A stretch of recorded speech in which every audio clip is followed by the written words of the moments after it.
tous, on se retrouve pour démarrer une nouvelle semaine de vlog. J'espère que vous allez bien, j'espère que vous avez passé un bon week-end. Le mien, oui, il fut bon, je suis toujours en congé, donc c'était très cool. C'était un petit week-end sous le signe de la farniente, de la petite outfit pilou et lecture.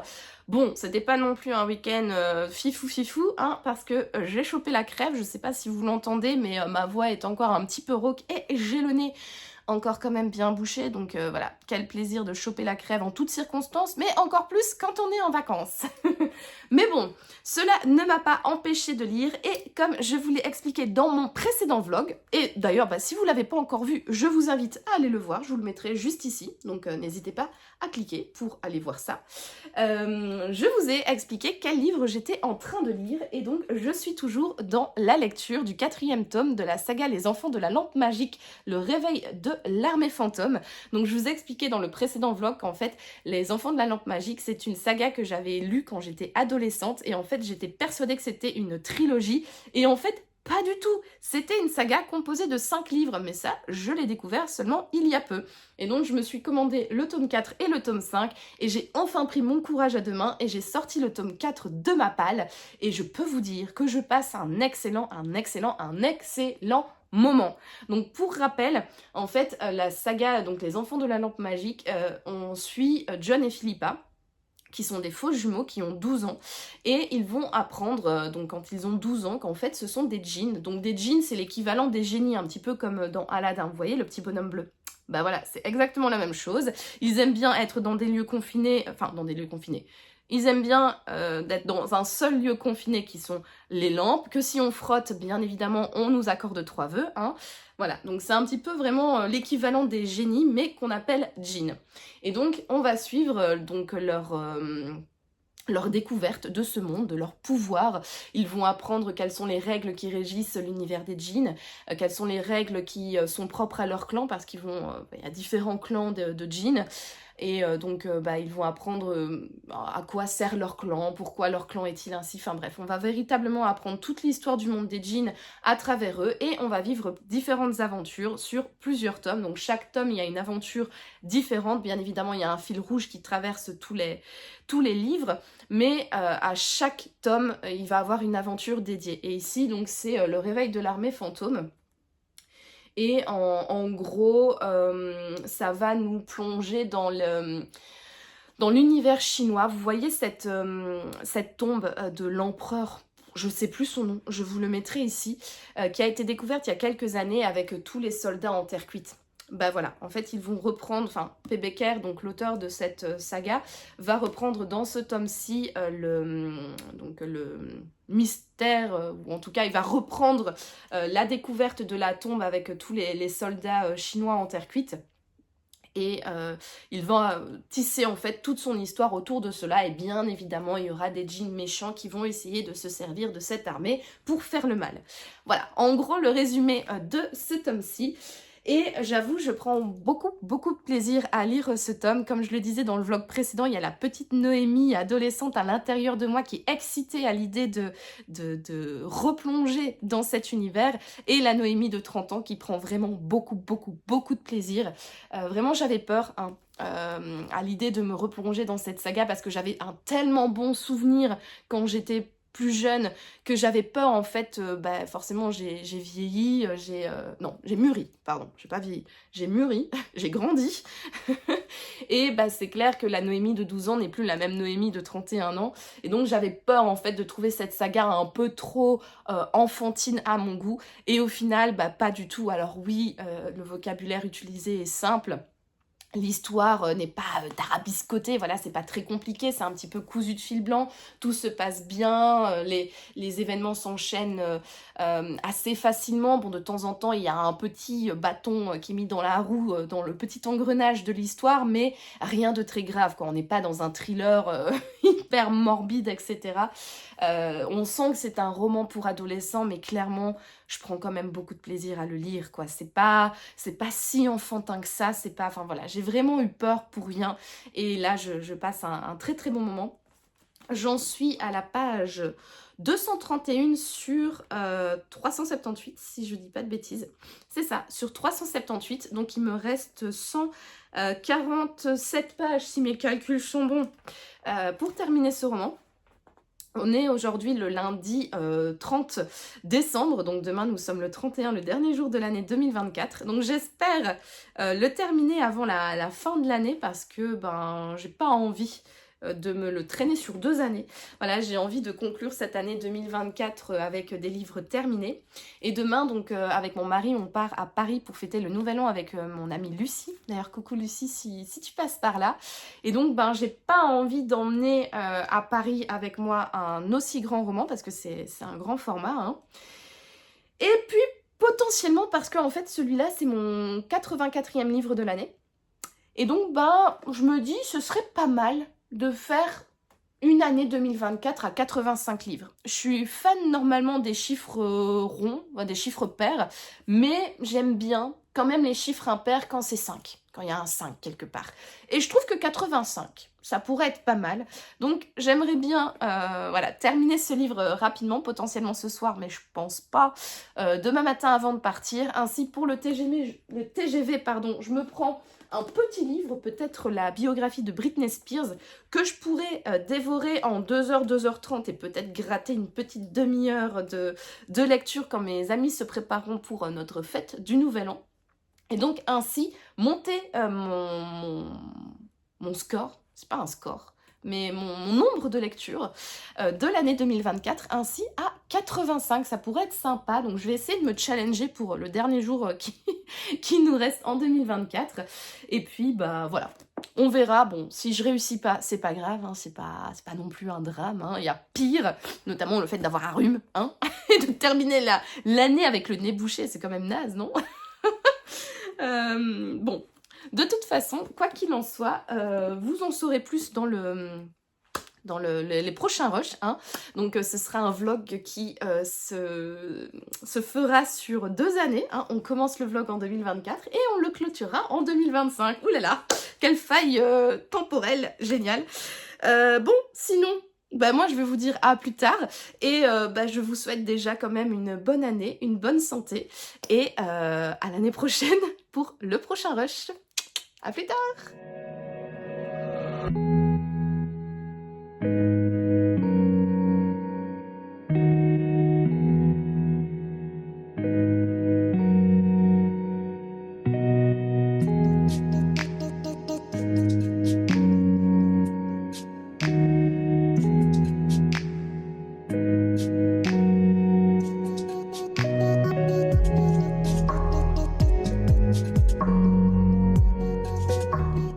On se retrouve, nous sommes le vendredi 3 janvier, et bien nous sommes officiellement en 2025 et je vous souhaite donc bonne année, bonne santé et tutti quanti.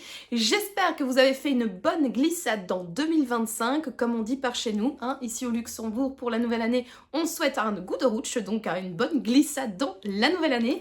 J'espère que vous avez fêté ça de la manière dont vous le souhaitez, que ce soit entre amis, en famille ou tout seul, hein, ou en travaillant, ou peu importe. J'espère que vous avez bien fêté cette entrée dans la nouvelle année. Moi oui, c'était bien. Donc comme je vous l'ai dit, j'étais à Paris, on a fêté ça avec mon mari, ma copine Lucie et son compagnon et on s'est vraiment bien amusé. C'était vraiment très très chouette. Et sinon, qu'en est-il de mon année 2024 au niveau des lectures? Est-ce que j'ai réussi à lire 85 livres? Je ne laisse pas traîner le suspense plus longtemps. Eh bien non, voici le dernier livre que j'ai lu en 2024. Donc comme vous pouvez le voir, c'est toujours le même livre que je vous avais déjà présenté dans le rush précédent. Donc j'aurais lu que 4, je dis ça comme si c'était un nombre très très petit, mais franchement c'est un très très beau chiffre. 84 livres en 2024 et voici donc le livre qui m'a accompagnée pour donc cette nouvelle année et pour conclure cette année 2024, donc le tome 4 des Enfants de la Lampe Magique, le réveil de l'armée fantôme. Je l'ai donc terminé donc in extremis, hein, pour la nouvelle année. Je vous ferai d'ailleurs une vidéo spéciale bilan de mon année 2024 en lecture. J'espère pouvoir la tourner dimanche, ainsi je vous la posterai peut-être alors pas la semaine prochaine, enfin je dis ça mais ce vlog là sortira dans 2 semaines, donc potentiellement vous l'aurez peut-être déjà vu. Si c'est le cas, enfin ou en tout cas je l'aurai déjà posté, donc si c'est le cas je vous la mettrai juste ici. Et s'il n'y a pas de petit i, c'est que je ne l'ai pas encore postée, et donc elle arrivera prochainement sur ma chaîne. Donc comme j'aime à le dire, stay tuned, hein, n'est-ce pas? Donc là, je vous ferai vraiment un gros récapitulatif de mon année 2024. Donc ici, je vais juste vous parler de mon dernier livre, donc le livre que j'ai terminé en même temps que la fin de l'année dernière. Donc, je vous avais déjà fait le résumé et je vous avais déjà grosso modo expliqué l'histoire de ce livre dans le premier rush. Mais sachez qu'en tout cas, ce fut une excellente lecture. J'ai vraiment apprécié ce livre de A à Z. J'ai apprécié retrouver les personnages de John Philippa et de tout leur entourage Jean. J'ai aimé retrouver la plume de P. Becker. Ouais, j'ai vraiment tout aimé. Alors, j'ai quand même un sentiment j'ai l'impression que ce tome est un peu moins... On est un peu moins dans l'aventure que dans les 3 tomes précédents. Mais après, comme je vous l'ai dit, j'ai lu le tome 1, 2 et 3 quand j'avais 12, 13 et 14 ans. J'en ai 31 aujourd'hui. Je vous laisse faire le calcul parce que flemme. Mais donc voilà, ça fait quand même un certain temps que je n'avais plus lu de P. Becker, que je ne m'étais plus plongée dans cet univers. Et donc peut-être que mes souvenirs sont totalement erronés ou en tout cas totalement faussés. Mais j'ai quand même cette impression qu'il y a eu un peu moins d'aventure dans ce livre-ci que dans les 3 précédents tomes, mais ça n'empêche pas que j'ai passé un excellent moment. Franchement, ça m'a fait trop plaisir de replonger dans cette saga, ça m'a fait vraiment chaud au cœur et c'était pour moi le livre idéal pour conclure cette année 2024. C'était vraiment un livre qui m'a rappelé plein de belles émotions, mes débuts des mois littéraires, parce que c'est vraiment avec, j'ai l'impression, les enfants de la lampe magique que j'ai vraiment pris le goût à la lecture, que j'ai vraiment apprécié lire en dehors de mes livres obligatoires pour l'école. Donc voilà, c'est vraiment une saga que j'aime particulièrement. Et puis là, ça s'est confirmé, quoi. C'était vraiment un chouette tome. En plus, qui se termine un petit peu sur un pseudo cliffhanger.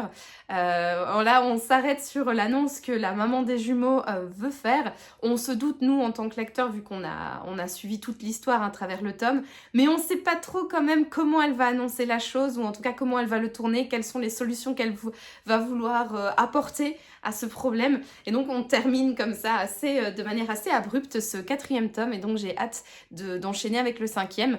Je ne vais pas le sortir tout de suite de ma palle. Je vais encore patienter un petit peu. J'ai envie de faire durer ce moment. Et je pense que je me garderai le tome 5 pour un petit moment down. Ou en tout cas, vous savez, ces semaines qui sont fort chargées, qui sont vraiment épuisantes d'un point de vue intellectuel, physique et psychologique. Et où on a vraiment envie de se plonger dans un livre qui fait du bien, un livre tout doudou. Et je pense que du coup, voilà, je vais me le garder pour ces moments-là. Parce que, voilà, j'ai terminé 2024, en tout cas sur une très bonne lecture. Et j'en suis ravie.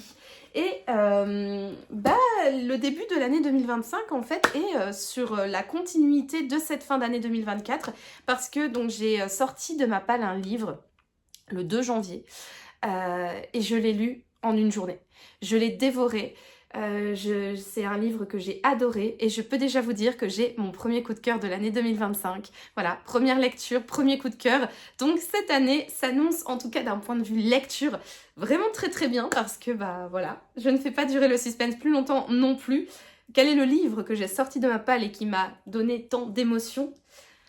Je vous l'ai présenté récemment, il me semble, dans le vlog précédent ou bien dans le précédent rush, je ne sais plus. Mais c'est un livre que j'ai reçu de la part de mes beaux-parents à Noël. C'est un cadeau en commun, en fait, pour mon mari et pour moi. Donc il s'agit, le titre, c'est Le dernier thé de Maître Soho de Cyril Gély, comment on prononce encore? Gély, je dirais.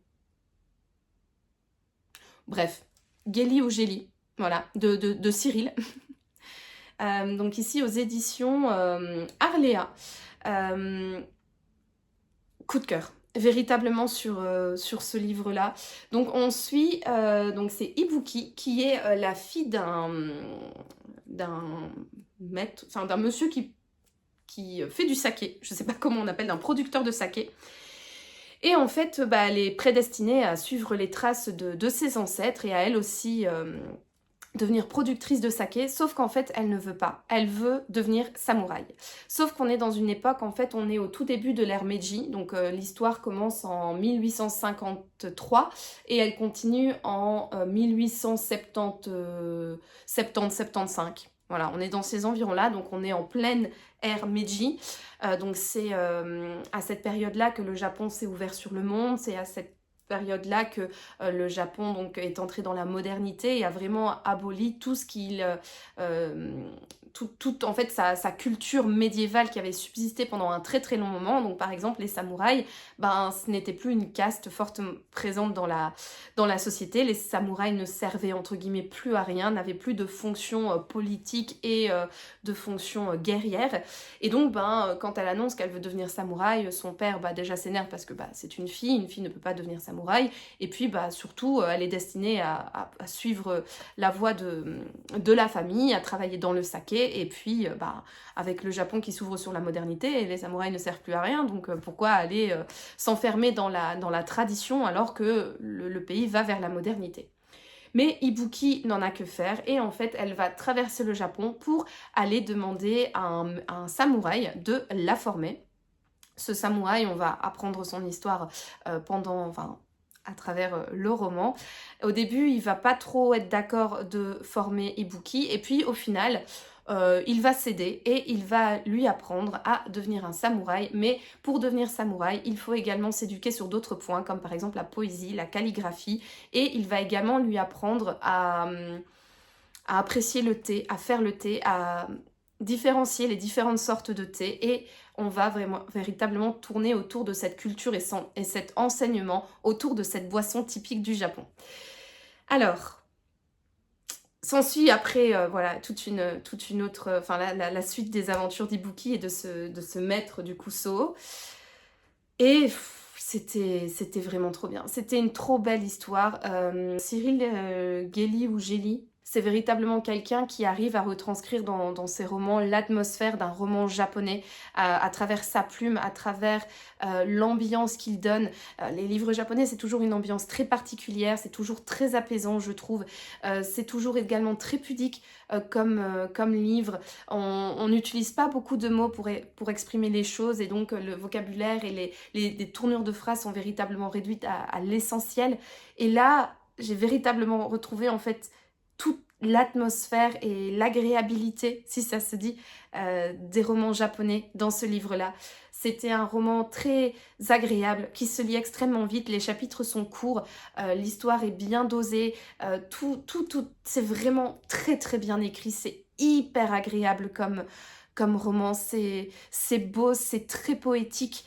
On voit véritablement ce monde en fait qui a pendant des années été fermé sur lui-même, centré sur lui-même, qui était très dans un univers très médiéval et puis qui tout d'un coup s'ouvre à la modernité et tout le peuple en fait doit s'adapter à cette décision d'ouverture un peu forcée quand même, il faut le dire. Et puis on apprend un petit peu tout un petit peu cet enseignement autour des samouraïs, cet honneur d'être un samouraï et puis aussi tout ce discours autour de thé, c'était très contemplatif, c'était très beau, franchement c'était je trouve vraiment pas mes mots parce que c'était vraiment une histoire qui m'a transportée, une histoire que j'ai dévorée, je l'ai lue en un jour, c'était hyper agréable, il y avait des belles phrases, il parle énormément de thé, moi qui suis une grande fan de thé de toutes sortes, et notamment de matcha. Ici, il parle du matcha, il y a vraiment pas mal de citations que j'ai relevées, même des citations par rapport à la vie en général. Maître Soho, c'est quelqu'un qui a eu un destin quand même assez tragique et assez triste, et parfois quand il parle, il a une certaine nostalgie et une certaine sagesse qu'il partage avec cet Ibuki, et ah ouais, non, c'était vraiment beau, c'était vraiment un magnifique livre, je remercie mes beaux-parents de me l'avoir offert, en fait c'est ma belle-mère qui l'avait lu pour son club de lecture et elle avait beaucoup aimé ce livre-là, et comme mon mari et moi, on est partis au Japon il y a peu et qu'on est très très fan de cette culture, et surtout moi, j'adore le Japon, j'adore la culture japonaise, et qu'on était relativement nostalgique de notre voyage. Elle s'est dit que c'était peut-être une bonne idée de partager cette lecture avec nous, et donc bah, elle a bien fait, parce que vraiment moi j'y ai pris un énorme plaisir, et j'ai particulièrement aimé donc tout ce discours autour du thé. Et d'ailleurs à la fin, il parle même en fait des premiers marchands étrangers qui viennent au Japon pour s'approvisionner en thé. Et donc il parle des thés mariage frères, donc les frères mariage Henri et Édouard, si je ne m'abuse, ont ouvert en fait le premier salon de thé à Paris. Et donc on parle en fait de l'expédition d'un des frères au Japon, et j'ai bien aimé ce petit clin d'œil à cette maison de thé, parce que bah, c'est une maison de thé que j'apprécie tout particulièrement par la finesse de ces thés, pour vraiment aussi le panel de thé qu'ils peuvent offrir, et puis bah, pour toute son histoire. J'adore aller à leur boutique du Bourg-Tibourg, où il y a également un petit salon de thé où on peut aller déguster donc, leur pâtisserie et leur thé en fait. C'est vraiment chouette. Et en plus, il y a un chouette musée aussi. Alors, je sais plus si c'est dans l'immeuble à côté ou si c'est au premier étage de la boutique. Enfin bref, mais il y a un mini musée du thé donc, dans la boutique Mariage Frères à la rue du Bourg-Tibourg à Paris. Et je l'ai fait il y a quelques années avec mon mari. Et franchement, je vous conseille de faire cette petite exposition. C'est pas très très grand. Si mes souvenirs sont bons, c'est juste une pièce remplie d'objets diverses et variés autour du thé, de l'histoire de Mariage Frères, et des expéditions justement en Chine, Ceylan, Égal, enfin Japon, etc. Pour donc ramener du thé en France et le vendre soit dans leur boutique ou soit pour des hôtels ou des restaurants de luxe. Donc voilà, c'était vraiment une visite très intéressante. Donc si ça vous intéresse, je vous invite fortement à aller voir ce musée à Paris.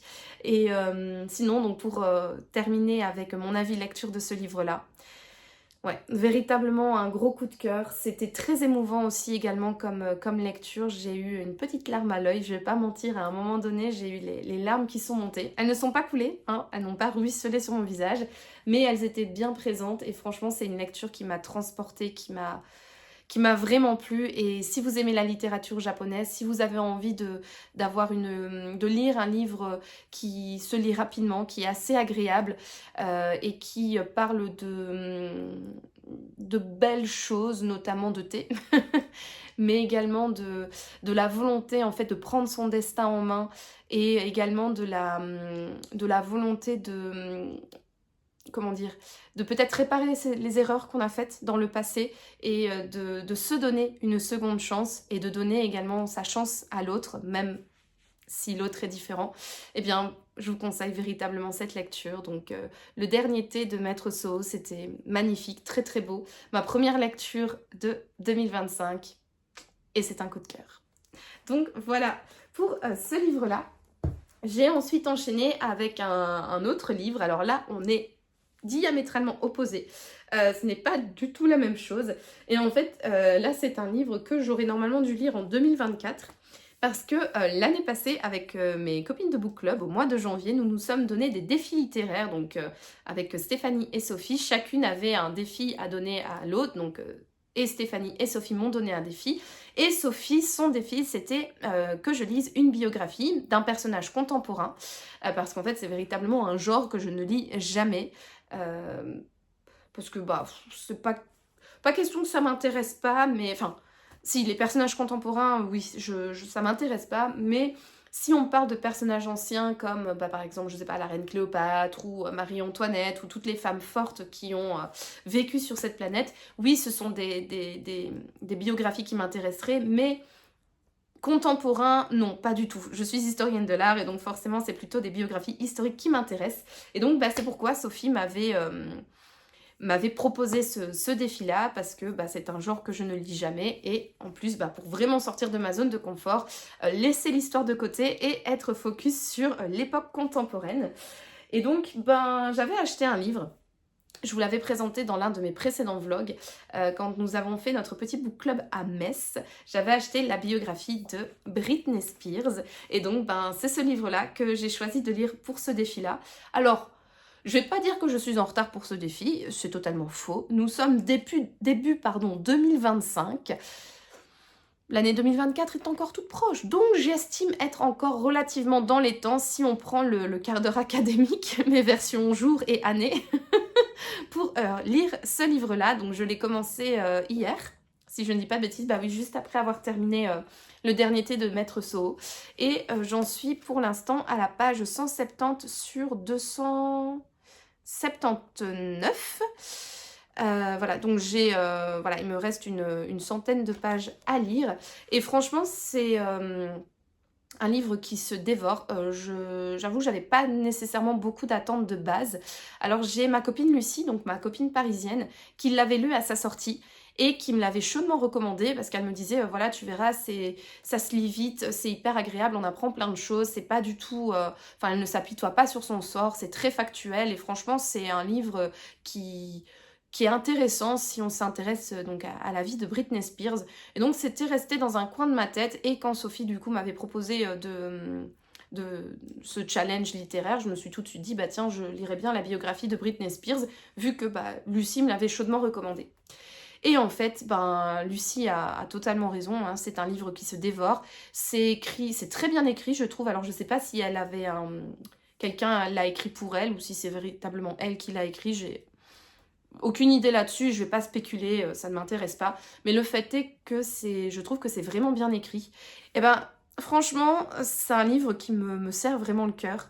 Parce qu'en fait, on remarque que c'est une nana qui n'a jamais été à l'aise avec sa célébrité, qui avait juste envie oui, de faire le show parce qu'elle aimait chanter, elle aimait danser, mais à part ça, elle voulait une vie entre guillemets simple, avec sa famille, fonder elle-même sa propre famille, avoir des enfants et être mère en parallèle de sa vie de pop star. Et puis, ben, au final, on voit que c'est une fille qui a toujours été, je pense, très naïve et très gentille. En tout cas, c'est comme ça que moi, je le ressens. Qui était vraiment... qui se laissait peut-être un peu trop porter par les gens, un peu trop porter par la vie, par gentillesse ou par naïveté. Je pense que c'est quelqu'un de... Enfin, en tout cas, moi, je ressens que c'est quelqu'un de très naïve et qui a juste été mal entourée, qui a rencontré les mauvaises personnes et des personnes qui ont juste profité d'elle, en fait, vraiment jusqu'au bout. Et je trouve que c'est une tristesse. Et c'est vrai que moi, ayant vécu tous ces événements de l'extérieur, qui a toujours vu les gros titres des tabloïds, Britney Spears a perdu la tête, Britney Spears ceci, Britney Spears cela, quand on lit ensuite, après, ce que elle pense de tout ça et comment en fait les paparazzis ou les tabloïds ont modifié la réalité pour faire vendre et faire le buzz, alors que elle, ben, elle a fait d'autres choses à côté, ou en tout cas c'est pas dans ce but-là qu'elle faisait les choses, etc. Ben on se rend compte qu'en fait, ben oui, c'est horrible, et sa vie, mon Dieu, mais la pauvre, c'est pas évident, franchement, moi ça me fend le cœur de voir à quel point les gens ont vraiment été infâmes avec elle, que ce soit les journalistes, que ce soit les paparazzis, que ce soit les personnes du monde de la pop, les personnes les célébrités ou peu importe, enfin franchement c'est horrible. Et je trouve que c'est un récit poignant, mine de rien, et qui nous donne en fait une autre version des faits et qui nous montre à quel point ben, la presse est vraiment... Enfin, je veux pas dire qu'elle nous manipule, mais en fait elle joue avec les événements pour créer la sensation et pour faire vendre. En fait, clairement, c'est juste du business hein, qu'il y a là derrière. En fait, on n'en avait rien à foutre d'elle. Et tout ce qui intéressait, c'était de faire du pognon. Et je trouve que c'est véritablement triste quand on voit où tout ça en fait l'a menée, parce que ça a eu un énorme impact sur sa santé mentale et voilà. Donc en tout cas, franchement c'est une bonne surprise pour moi. C'est vrai que je m'attendais pas à grand chose de ce livre-là et je suis vraiment contente d'avoir choisi ce livre pour mon challenge, parce que bah, Britney Spears c'est clairement une icône hein, de mon enfant. Je vais pas dire que c'était ma chanteuse préférée, mais c'était une chanteuse que je suivais très régulièrement. J'ai écouté énormément ses titres. Je la trouvais incroyable quand je la voyais danser sur scène, dans les différents shows, peu importe, les récompenses, etc. Donc voilà, c'est une lecture assez particulière, mais que je lis avec grand plaisir. Et là, j'ai hâte d'aller le terminer. Je pense que d'ici demain, le livre sera terminé, parce que franchement, ça se lit vite. C'est très très agréable. Et si vous avez un quelconque intérêt pour Britney Spears, ou si vous êtes tout simplement curieux, bah franchement, je vous invite à lire cette biographie. Ça se lit vite, c'est hyper agréable, c'est pas larmoyant comme je dis, elle va pas en faire des caisses non plus, elle va rester très factuelle, elle ne va pas... D'ailleurs, très souvent, elle dit, voilà, il s'est passé ça, mais je n'en veux pas à cette personne, c'était l'époque, nanani nanana. Elle est très, très conciliante, je trouve, dans ce roman, enfin, dans cette biographie. autobiographie du coup. Mais voilà, vraiment une belle découverte, donc je suis ravie d'avoir sorti ce livre de ma palle et de l'avoir choisi du coup pour ce petit challenge. Sinon, j'ai quelques livres à vous présenter. Je vais faire ça vite fait parce que je vois que je parle déjà depuis 24 minutes. Hein, décidément, on ne m'arrête plus. Et je sais pas si vous avez remarqué, mais j'ai un nouveau pilou-pilou. Alors, on reste toujours dans le même camailleux, on reste toujours dans le rose. Hein, mais voilà, c'est un nouveau pull pilou-pilou qui vient de Uniqlo cette fois-ci. Mais rose également. J'adore me parer de pilou-pilou quand je suis à la maison. C'est vraiment les tenues les plus confortables et ça tient bien chaud. Et puis, voilà, c'est vraiment cool. Alors, par quoi commencer? Je vais la faire de manière chronologique. Donc, quand nous sommes allés à Paris pour fêter le Nouvel An, on avait une petite heure à tuer avant que Lucie ne termine son travail. Et donc, on est allé se balader dans les environs de sa boutique. À Paris et je suis tombée sur une librairie japonaise. Alors c'est une librairie qui est là quand même depuis assez longtemps et en fait je ne l'avais jamais vue alors que je vais de nombreuses fois rendre visite à Lucie dans sa boutique, mais en fait je prends toujours le même itinéraire et en fait il y a deux rues et je prends toujours cette rue et cette rue qui se rejoignent sur une autre rue en fait en triangle, et le tronçon entre les deux rues je ne l'avais jamais fait. Et donc, du coup, je n'étais jamais passée devant la librairie japonaise. Et quand mon mari a voulu un peu me changer de mes habitudes et faire ce tronçon de rue, on est tombé directement nez à nez avec cette librairie. Et donc, on s'est regardé et moi, j'ai fait « on rentre, je veux aller voir ça ». Et donc, du coup, j'ai regardé un petit peu ce qu'ils avaient. C'était un peu le paradis si on aime la littérature japonaise. Et bien évidemment, vous vous doutez que si je vous parle de ça, c'est que je ne suis point ressortie les mains vides. Alors, le premier livre qui m'a tapé dans l'œil, c'est déjà par sa couverture et puis ensuite par le titre. Et comme le disait mon mari, ça, Noémie, c'est un livre pour toi parce qu'il s'agit de La librairie Morizaki de Satoshi Yagisawa, donc aux éditions Hauteville. Alors, au niveau du résumé, Takako a le cœur brisé lorsque Hideaki, l'homme qu'elle aime, lui annonce ses fiançailles avec une autre. Dévastée, la jeune femme ne supporte plus de le croiser au travail et démissionne. Takako a bien du mal à remonter la pente, jusqu'au jour où elle reçoit un coup de téléphone de son oncle Satoru, qu'elle n'a pas revu depuis de nombreuses années. L'homme, un peu excentrique, est à la tête d'une librairie d'occasion, implantée à Shinbosho, le quartier des bouquinistes à Tokyo. Il lui propose de venir l'aider et même de s'installer au premier étage de la boutique. Voyant enfin l'avenir lui sourire, Takako accepte et découvre parmi tous ses livres un nouveau langage qui lui était jusque-là inconnu. Voilà, donc le résumé me donnait fortement envie. On parle de librairie, on parle d'une jeune femme qui a le cœur brisé, qui va partir et trouver du réconfort dans les livres. Donc ça me parle beaucoup. Et puis je trouvais véritablement que la couverture, elle est magnifique. Et en plus, il y a un petit chat. Donc comment vous dire que j'étais là, oh oui, c'est pour moi, je l'embarque. Donc voilà, c'est un livre en grand format, hein. Mais bon, je trouve que il est tellement beau et je me suis dit, bon allez, les livres japonais, ça me dérange pas de les avoir en grand format. C'est pas le premier que j'ai en grand format. J'ai du coup le dernier thé de Maître Soho, je l'ai en grand format. Ici j'ai également elle et son chat en grand format, donc voilà, allez, YOLO pour une fois. Et voilà, je me suis dit que c'était aussi un roman qui allait être vite lu parce qu'il fait 189 pages. C'est écrit de manière assez aérée, ça a l'air très agréable comme livre. Donc je me suis dit, bon allez, voilà, vas-y, prends-le. Moi qui ai envie de lire un peu plus de littérature japonaise cette année, donc c'était l'occasion, donc je l'ai emporté avec moi. Et avec lui, j'ai également pris un livre, que sais-je, sur les 100 légendes de la mythologie japonaise. Donc ça, c'est clairement plus pour m'instruire que pour vraiment me divertir avec un roman, quoi. C'est véritablement plus par intérêt personnel. J'ai envie d'en apprendre un petit peu plus, en fait, sur le Japon, sur sa culture, sa mythologie, son histoire. Je connais déjà pas mal de choses, mais je sais que j'ai pas mal de lacunes également. Et donc, je me suis dit qu'un petit livre comme celui-là, ça pouvait être sympa à emporter. En fait, c'est des petits chapitres dédiés à meurtre de la déesse de la nourriture, jarre cérémoniel, Izanami, le regard fatal, enfin bref, sur voilà, différentes choses de légendes et de mythes autour de la mythologie japonaise. Et donc je me suis dit, bah voilà, garder ce petit livre sur ma table de chevet et lire de temps en temps une ou deux histoires, ça pourrait être sympa pour ma culture générale. Donc il est également reparti avec moi. En plus, on voit un très beau samouraï en arrière-plan. C'est trop bien. J'ai reçu également de la part de Lucie un petit livre. Alors ce petit livre, il a une histoire assez sympa. Donc j'ai pris le recueil de nouvelles de la Ligue de l'Imaginaire, donc le pire des Noëls. Donc en fait, il y avait une séance de dédicace à Paris, dans une librairie juste à côté de l'appartement de ma copine. Et donc je lui ai dit, ah Lucie, tiens, tu pourrais pas y aller et voir, il y aura notamment Olivier Norek, et comme elle est aussi fan de Olivier Norek, je lui ai dit, bah si tu pourras aller le voir une fois en vrai, ça pourrait être sympa, et tant que tu y es, ben si t'as l'occasion, prends-moi ce livre-là et fais-le-moi dédicacer par 2-3 auteurs s'il te plaît, si tu en as envie en tout cas, ou si tu as la possibilité. Et donc elle y est allée. Mais la seule chose, c'est qu'il y avait un monde monstre lors de cette séance de dédicace.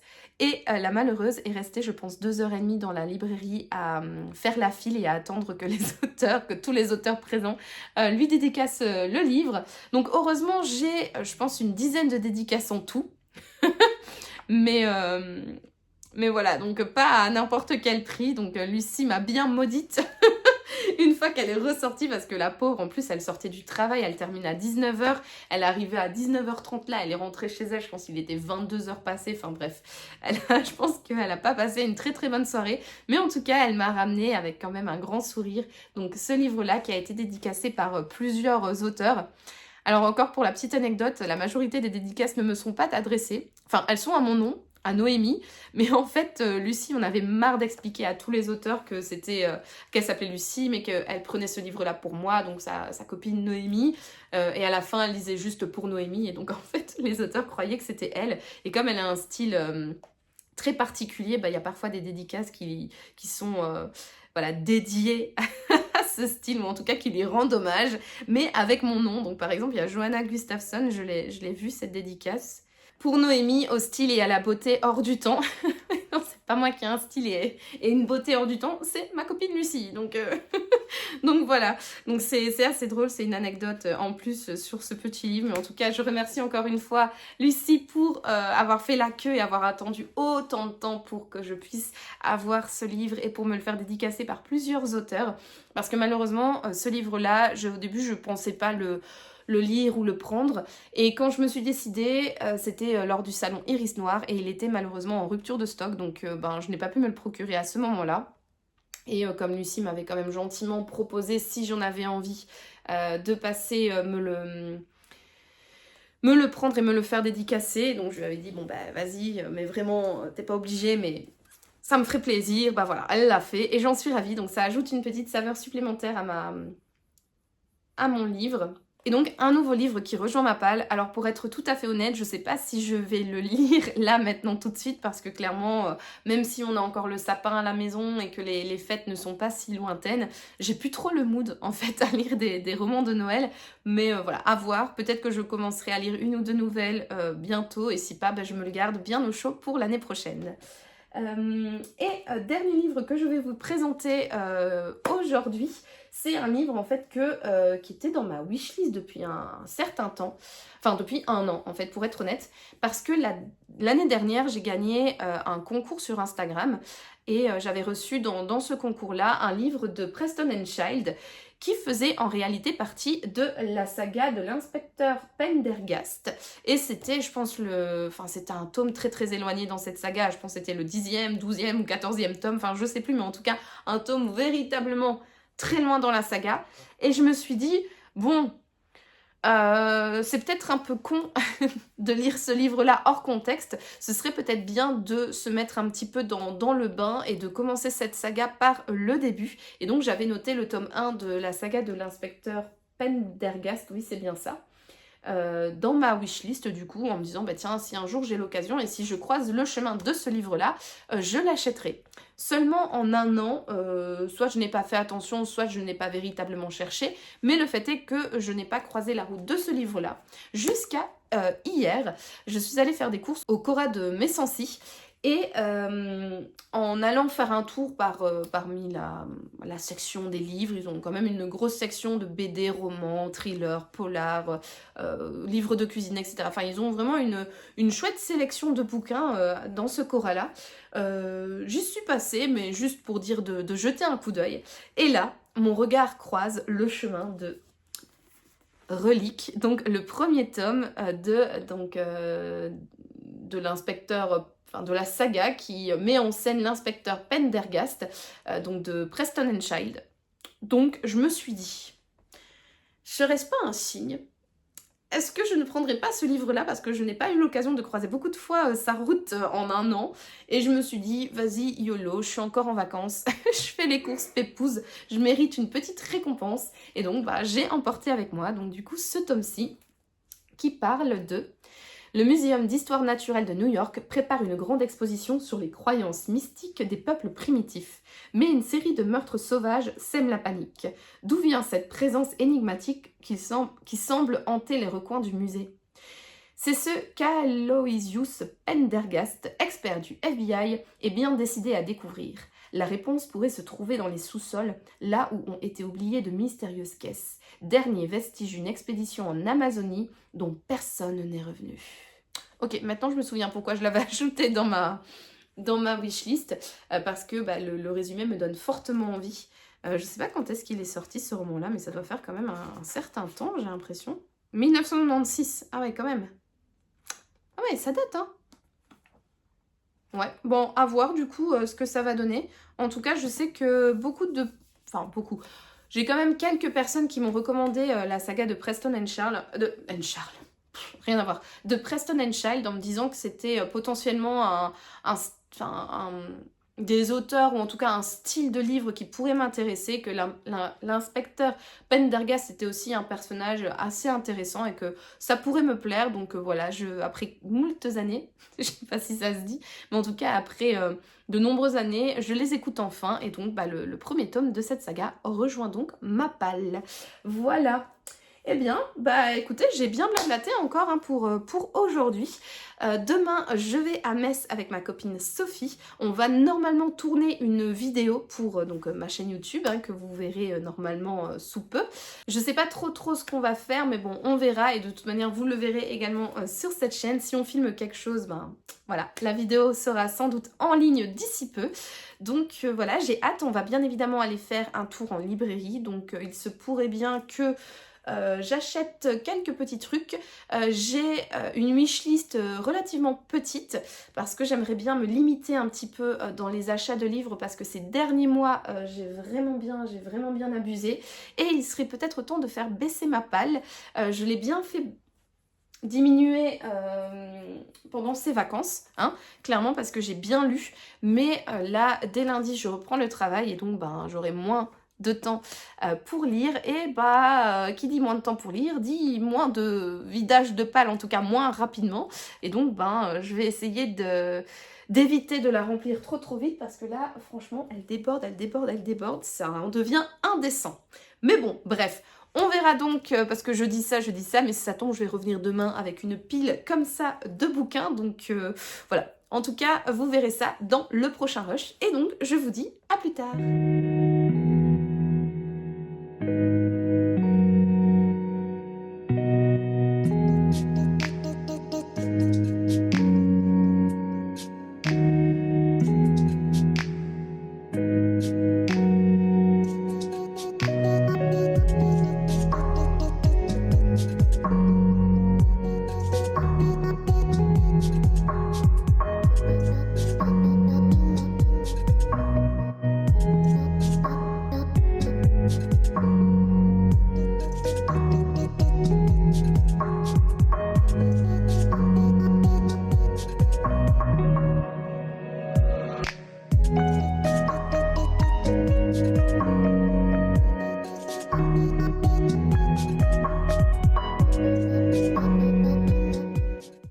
Je vous retrouve pour clôturer cette 39e semaine de vlog. Je suis toujours à la même place et toujours avec le même outfit, mais nous ne sommes pas le même jour, parce qu'aujourd'hui nous sommes le dimanche 5 janvier et c'est officiellement mon dernier jour de vacances. Voilà, toutes les bonnes choses ont une fin. Et demain, c'est la reprise du travail après 2 semaines de congé, à avoir passé ma vie à la maison, à faire ce que j'avais envie et à lire. Ça va être très rude demain, le retour au travail, mais bon, il faut ce qu'il faut et c'est assez triste. Mais cela dit, j'ai pas à me plaindre parce que comme vous l'avez vu dans le vlog précédent ou dans ce vlog-ci, j'ai quand même bien lu pendant ces vacances. Et la dernière fois d'ailleurs que je vous avais pris, je vous avais expliqué que j'étais en pleine lecture de La femme en moi de Britney Spears et j'ai terminé ce livre hier, il me semble, hier soir, si je ne dis pas de bêtises. Alors je reste véritablement sur l'avis que je vous avais déjà communiqué lors du précédent rush. C'est une très très bonne surprise pour moi. Franchement, honnêtement, je suis ravie d'avoir lu cette biographie. C'est pas du tout le genre littéraire dont je suis habituée. Je ne sais pas si je lirai des biographies tous les mois, mais en tout cas l'exercice a été assez intéressant, j'ai vraiment bien aimé et en plus en savoir plus sur Britney Spears, ça m'a fait beaucoup de plaisir parce que là elle nous livre carrément sa version des faits, donc elle nous explique en fait son point de vue de l'histoire, des différents dramas qui ont rythmé sa vie, également sa version des faits par rapport aux gros titres un petit peu à scandale de la presse ou sur sa tutelle. Et en fait, elle nous explique tout ça avec une plume, moi je la trouve très détachée. En fait, elle est très factuelle. Elle va juste expliquer ce qu'elle ressentait. Elle n'essaye pas comment dire, elle n'accuse pas vraiment les gens, elle n'est pas dans l'accusation, elle n'est pas dans l'apitoiement et elle n'est pas là, elle n'a pas écrit ça pour alimenter le drama et en faire toute une histoire. Non, elle veut juste en fait livrer sa version des faits. Maintenant qu'elle a le droit à la parole, elle veut juste livrer son histoire à elle, ce que elle a vécu et ce que elle a ressenti et pas voilà tout ce que nous on a pu lire dans les journaux, sur internet, etc. Et franchement c'était assez intéressant, je trouve que c'est d'une tristesse absolue et franchement je la trouve incroyable cette femme parce que clairement je comprends pas comment elle n'a pas mis fin à ses jours après tout ce qu'elle a vécu. Quand elle nous explique la tutelle a quand même duré 13 ans, on lui a imposé quand même un rythme de travail, un rythme de vie très dur. Pareil, toutes les obligations qu'elle devait suivre, elle n'avait pas le droit de boire de café, pas le droit de boire d'alcool, pas le droit de manger de chocolat, etc. Et ce, pendant 13 ans. Franchement, c'est incroyable et je trouve que ce livre est une belle preuve de résilience. C'est vraiment un beau récit et comme quoi on peut vivre des horreurs et en ressortir... en ressortir grandi, en ressortir vraiment, même en n'ayant pas envie d'accabler plus que ça l'autre. Alors bien évidemment, quand elle parle de sa famille, elle dit qu'elle n'a clairement plus envie de voir certaines personnes, mais elle ne leur jette pas non plus la pierre, elle les accuse bien évidemment de ce que ces personnes ont fait de mal, bien évidemment. Voilà, elle ne va pas non plus être dans le monde des bisounours et dans la bienveillance extrême, mais elle n'est pas non plus dans l'acharnement et dans l'esprit de vengeance, j'ai l'impression. Le message de fin est vraiment un message très positif. Elle a repris les rênes de sa vie. Elle peut faire en sorte que sa femme en elle voit enfin le jour et faire de ce qu'elle veut de sa vie, de son corps, de ses fréquentations et de sa vie professionnelle également. Et je sais qu'il y a beaucoup de fans de Britney Spears qui aimeraient bien qu'elle revienne sur scène et qu'elle refasse des concerts, qu'elle refasse de la chanson. Et honnêtement, quand on voit ce qu'elle a vécu, on comprend mieux pourquoi maintenant elle a envie de mettre un petit peu de distance entre le monde professionnel et sa vie privée. Parce que clairement, il y avait de quoi la dégoûter, en fait, de monter sur scène, de chanter et de faire des shows. Clairement, on est... alors, je dirais pas... Alors, j'ai envie de dire, c'est un peu de l'esclavage moderne, quoi, ce qu'elle a vécu pendant 13 ans sous tutelle. Et en tout cas, c'est de la grosse exploitation.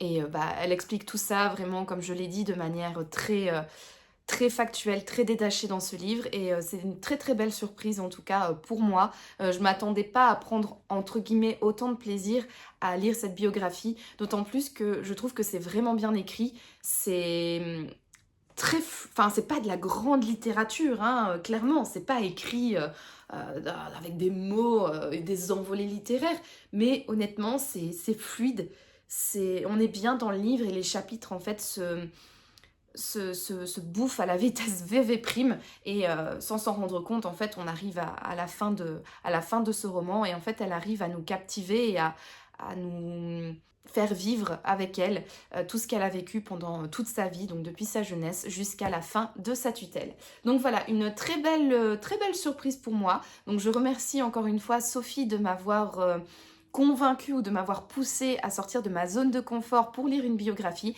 et je remercie également ma copine Lucie de m'avoir chaudement recommandé du coup cette biographie qu'elle avait elle-même lue et qu'elle avait également appréciée. Donc voilà pour ma dernière lecture. J'ai enchaîné tout de suite à... Ah ben je l'ai pas pris d'ailleurs, j'arrive, je vais le chercher, ne bougez pas. Clap, je suis de retour. Après avoir terminé Britney Spears, je vous l'ai dit, c'est quand même comment dire, une chouette surprise, mais j'ai trouvé quand même que ce récit était très triste. Moi, c'est assez lourd quand même hein, comme récit, parce que ce qu'elle a vécu, c'était pas évident. Et donc, après avoir refermé le livre de Britney, j'avais envie de légèreté, j'avais envie de rigoler, j'avais envie vraiment de m'échapper et voilà, de passer un bon moment assez rigolo. Et donc, j'ai décidé de sortir de ma palle un livre que j'ai acheté à Metz avec ma copine Sophie. Donc, je vous l'ai dit dans le précédent rush hier, donc samedi, nous sommes allés passer toutes les deux la journée à Metz et nous avons fait le tour des librairies. Et entre autres, j'ai acheté le 3e tome de Mortelle Adèle. Alors je vous ai déjà parlé du 1er tome et du 2e tome dans des précédents vlogs, et je vous avais expliqué dans l'un des vlogs pourquoi je m'étais mise à lire Mortelle Adèle. En fait, pour petit rappel, la nièce de Sophie est une grande fan de Mortelle Adèle, et quand elle va rendre visite à sa nièce, Sophie a le droit de temps en temps de lire un tome, et elle trouve que c'est une BD qui est vraiment drôle, et donc une fois elle m'avait offert le 1er tome, et c'est vrai que je trouve c'est des histoires pour enfants, hein, donc c'est pas non plus voilà, de la grande littérature ou de l'humour extrêmement fin, comme par exemple du Philippe Geluck, quoi.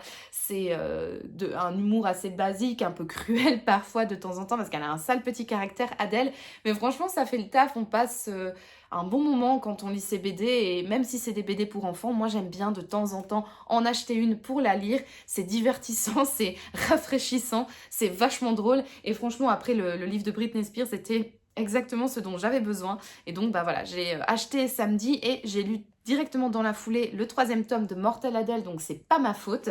En fait on continue hein, les aventures de Mortelle Adèle, donc à chaque fois c'est des petites BD sur une page, parfois sur les 2 pages, où on suit cette petite fille qui n'aime rien. Attends, c'est quoi encore le truc ?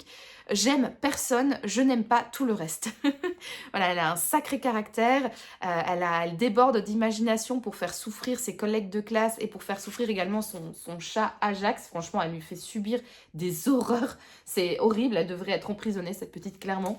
Elle est insupportable, elle est cruelle, elle a un sale caractère, mais à lire comme ça de l'extérieur, c'est extrêmement drôle. Et en fait, pourquoi elle n'aime pas son chat Ajax ? Tout simplement parce qu'en fait, elle croyait que c'était un lion. Et elle a très vite compris que non, en fait, c'était un chat. Et elle n'a de cesse, depuis qu'elle a appris cela, de le faire disparaître, parce que d'avoir un chat, c'est nul. Elle préfère avoir un lion. Et du coup, ses parents lui ont... ont adopté un hamster qu'ils font passer pour un grizzly, pardon. Et donc, Adèle a une fascination pour ce petit hamster qui est hystérique, qui arrête pas de courir partout, qui est vraiment hyper actif, parce que pour elle, c'est un grizzly. Et donc, quand il grandira, elle pourra faire en sorte qu'il dévore ses collègues de classe et faire souffrir d'autres personnes de son entourage. Voilà, donc une petite fille bien cruelle, avec un sale caractère et qui est insupportable, mais c'est extrêmement drôle.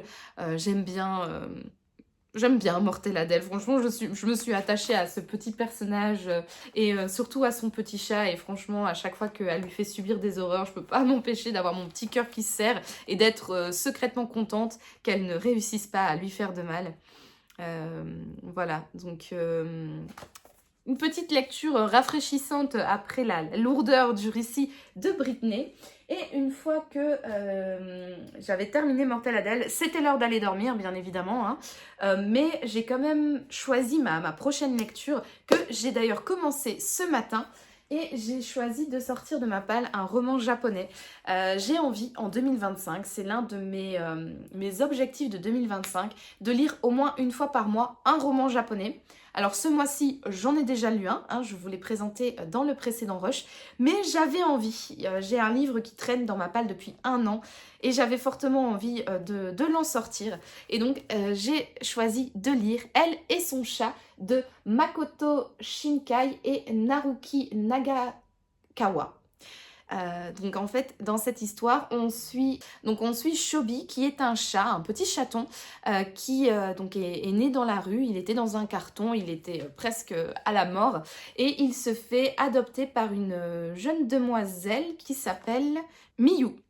Voilà, elle s'appelle Miyu, donc qui est une jeune fille célibataire qui habite à Tokyo et qui donc recueille ce petit chat qu'elle a croisé, qu'elle a trouvé dans la rue et elle le recueille et voilà, elle s'occupe de lui. Et donc on va suivre les aventures donc de Miyu et de Shobi. Donc là j'ai pas lu grand chose, hein. J'ai lu 37 pages, donc j'en suis vraiment au tout début.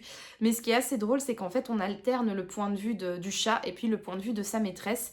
Et ça m'a l'air tout doux, tout mignon. En tout cas, déjà rien que en lisant le premier chapitre, j'ai eu... alors pas les larmes qui me sont montées à l'œil parce que c'est pas vrai, mais j'ai eu mon petit cœur en fait qui s'est serré parce que on suit la rencontre donc de Shobi et Miyu et en fait Shobi était un tout petit chaton qui n'avait plus sa maman, qui était dans un carton pendant un jour de pluie, qui avait froid, qui entendait du bruit, qui avait l'air qui était aux portes de la mort et puis tout d'un coup il ouvre les yeux et puis il voit une humaine devant lui. Et après quand on voit ça du point de vue du coup de Miyu, j'étais là, je fais oh non, elle trouve un petit chaton porte de la mort, elle décide de le prendre, de le mettre sous son pull, de le réchauffer, de le ramener chez lui et de l'adopter. Et j'étais là, j'avais mon petit cœur qui adore les animaux qui s'est serré, je trouvais ça vraiment trop mignon. Et ça m'a l'air d'être un recueil tout doux, tout poétique encore une fois, qui va nous parler de l'amitié qui lie un animal et son maître, et de l'amour clairement qui lie ces deux êtres. Et voilà, donc j'ai hâte de le continuer. Là, je vais quand même aller dormir pas trop tard parce que demain c'est la reprise du travail. Mais je pense qu'avant d'aller dormir, je vais lire encore 1 ou 2 chapitres. Et honnêtement, ça se lit vite. C'est assez agréable. C'est bien écrit, je trouve. Et en tout cas, bien traduit également. Et je trouve que ça se lit facilement parce que ce matin, je n'ai lu que quelques minutes. Hein, j'avais pas beaucoup le temps aujourd'hui. Et pourtant, j'ai quand même bien avancé, je trouve. Et donc, voilà, j'ai hâte de le continuer. Et je vous dirai bien évidemment ce que j'en pense dans le prochain vlog du coup. Sinon, je vous avais dit dans le précédent rush que samedi, donc hier, j'avais prévu d'aller à Metz avec Sophie pour faire le tour des librairies et normalement pour vous filmer une petite vidéo. Mais au final, la vidéo, alors je sais pas si j'ai assez de matière pour vous faire une vidéo à part ou si jamais je vais insérer les rushs qu'on a filmés juste après cette séquence parce qu'en fait, on s'est fait engueuler par une employée de la Fnac parce qu'on était en train de filmer, alors que clairement on faisait rien de mal, hein. On se filmait juste nous et les livres. Je faisais en sorte à chaque fois de n'avoir personne en arrière-plan pour justement éviter de filmer des gens à leur insu, parce que je comprends quand on va faire un tour à la Fnac, on n'a pas envie d'être filmé par 2 nanas qui font des bêtises pour poster des vidéos sur YouTube. Mais en tout cas, même si la remarque de cette femme n'avait pas vraiment lieu d'être parce qu'il est noté nulle part qu'on n'a pas le droit de filmer dans la Fnac, et qu'en plus, soit dit en passant, elle était extrêmement désagréable. En fait, le ton de cette dame et la critique qu'elle nous a fait, ça nous a un peu refroidi. Donc au final, je sais pas si notre vidéo book club en librairie aura lieu. Mais bon, c'est pas grave. On s'est quand même bien amusé. Donc on a été faire un tour à la Fnac de Metz et nous sommes également passés au Cultura de Terreville. Et le moins que l'on puisse dire, c'est que j'ai craqué mon slip. Je me suis fait plaisir. Et je suis revenue avec pas mal de bouquins, donc je vous ai déjà présenté Le Mortel Adèle. Et en plus de celui-là, je suis revenue avec 1, 2, 3, 4, 5, 6, 7, 8 livres que j'ai achetés et 2 livres que Sophie m'a offerts. Donc comment vous dire que je suis revenue les bras chargés et le compte en banque bien vidé. Mais bon, c'est pas grave, je me suis fait plaisir et quand on aime, on ne compte pas, bien évidemment, telle est ma devise. Alors, je ne vais pas vous présenter dans ce vlog-ci mes achats parce que je me dis que déjà, il sera assez long comme ça et en plus, étant donné que je reprends le boulot demain, après 2 semaines de congé, on prend très très rapidement, hein, le rythme des congés, d'aller dormir tard, de se lever tard, de dormir plus longtemps, de ne rien faire. Mais en revanche, une fois qu'il est question de reprendre le rythme du travail, c'est beaucoup plus compliqué et donc je pense que techniquement, ou en tout cas il y a de fortes chances que la semaine prochaine je ne lise pas beaucoup parce que bah voilà, il faut se remettre dans le rythme de retourner au travail, de retourner dans ses activités extrascolaires, j'allais dire, mais c'est pas extrascolaire, mais bon, voilà, de ces activités annexes. Et donc je pense que le vlog de la semaine prochaine n'aura pas beaucoup de contenu livresque et bah je me suis dit que du coup je vous ferai mon petit book haul à ce moment-là pour avoir quand même de quoi vous raconter dans le 40e vlog du coup, hein, le temps passe, le temps passe. Et donc, je vous laisse sur un petit suspense, un petit cliffhanger et vous découvrirez donc la semaine prochaine ce que j'ai acheté. Et voilà, c'est sur ce petit mystère que je clôture ce 39e vlog. Je vous remercie d'avoir regardé cette vidéo. Si vous l'avez aimé, n'hésitez pas à me laisser un petit pouce bleu ainsi qu'un commentaire pour me dire ce que vous en avez pensé et à vous abonner à ma chaîne pour me soutenir. En attendant, moi comme toujours, je vous souhaite de passer une agréable journée, une agréable soirée ou une agréable nuit, peu importe. Et je vous dis à bientôt pour de nouvelles aventures livresques. Ciao!